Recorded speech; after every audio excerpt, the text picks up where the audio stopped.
Buenas noches, estimados participantes. Ahora sí vamos a ver la multimedia y learning. En primera parte vamos a ver qué es lo que significa la multimedia. Multimedia es la unión ya de diferentes textos, imágenes, videos que nosotros vamos a mostrar a través de diferentes dispositivos para la para que nuestros estudiantes o las personas que van a poder ver esta educación multimedia puedan tener una mayor comprensión del tema que se está llevando a cabo. En este caso, multimedia en la educación existe. El rol del profesor, bueno, el profesor se convierte en el responsable de la adecuación de los contenidos a las nuevas tecnologías, de la planeación y el tratamiento que se le dé a la información y a los elementos visuales y auditivos.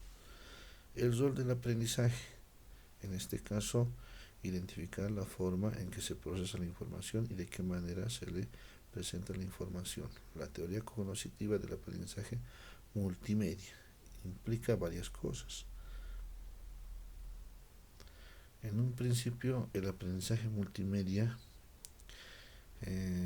podríamos indicar que las personas aprenden mejor cuando los contenidos se muestran en un formato de imagen más textos, que si solo se trata de textos, bueno, no tiene mucho impacto.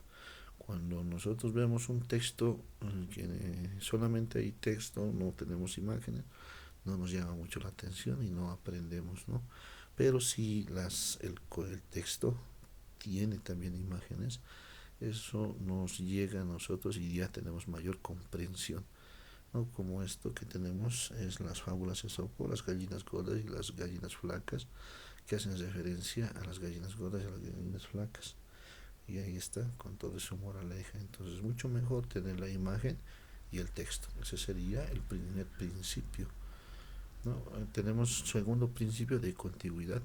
Las personas aprenden mejor cuando las imágenes y palabras se hacen referencia al mismo contenido, se ubican acerca de una de la otra. Entonces, por ejemplo, aquí, si hacemos referencia si hablamos de gallinas, tendrían que haber ahí gallinas, ¿verdad? Pero en este caso hay ovejas. Entonces, no va a haber aquí una comprensión, ¿no? Entonces, tiene que haber, si vamos a hablar de gallinas, tienen que estar ahí las gallinas, ¿no? Eso es el principio de contigüidad. No tiene que estar las imágenes de acuerdo al texto que se va a hablar. El principio de temporalidad, las personas aprenden mejor cuando los textos y sus correspondientes imágenes se despliegan en la pantalla simultáneamente. Cuando hablamos de A, abeja, B, bebé, ¿no? Pero miren, cuando a veces tenemos aquí en la U, ¿no? Entonces yo pensaba que era aquí la U, que era paloma, ¿no? Parece una paloma, pero había sido una urraca. Entonces aquí, por ejemplo, tenemos eh, tiene que tener la imagen, ¿ya? Se tiene que desplegar simultáneamente a lo que estamos hablando, ¿no? Entonces puede haber algún tipo de tergiversación, por ejemplo aquí, ¿no? Entonces, para que no exista esto, tiene que tener la imagen, tiene que tener relación con el texto correspondiente. Es otro principio de temporalidad. Principio de modalidad. Las personas aprenden mejor imágenes y narración que de imágenes y texto. Anteriormente habíamos hablado de imágenes y texto. Pero cuando existe la narración es mucho mejor. La persona aprende mejor cuando existe la imagen, como podemos ver aquí, una imagen de una serie llamada Candyman, y la narración, que obviamente lo da el locutor, y tenemos las imágenes y la narración. Entonces una persona aprende más con esos dos aspectos y no tan y no, claro, se aprende también con imagen de texto, pero mucho mejor es con la narración. 5. Principio de redundancia. Las personas aprenden mejor cuando las imágenes utilizadas son explicadas a través de una narración o de texto escrito, pero no ambas. Tendría que ser narración y no de texto escrito, porque el cerebro está en ese momento, el cerebro prácticamente va cambiando y tenemos varias ideas en el momento. Entonces solamente se tiene que realizar una narración con un texto, con una imágenes con narración o texto escrito, pero no ambas a la vez, porque eso confunde al cerebro y no vamos a tener ese aprendizaje. Principio de coherencia. Las personas aprenden mejor cuando las imágenes, palabras o sonidos que no tienen relación directa con el contenido se eliminan de la pantalla. Ejemplo estos cuadros. Vemos dos cuadros, pero hay un redondo, entonces no tiene este caso relación con lo que estamos tratando de mostrar. Entonces, si no tiene relación, por lo general tenemos que eliminarlo. Principio de señalización. Las personas aprenden mejor cuando se agregan señales que indican dónde deben poner su mayor atención, ¿no? Entonces, por ejemplo, aquí podemos ver en esta parte hay una señalización donde nosotros tenemos que poner mayor atención para tener una mayor comprensión del tema.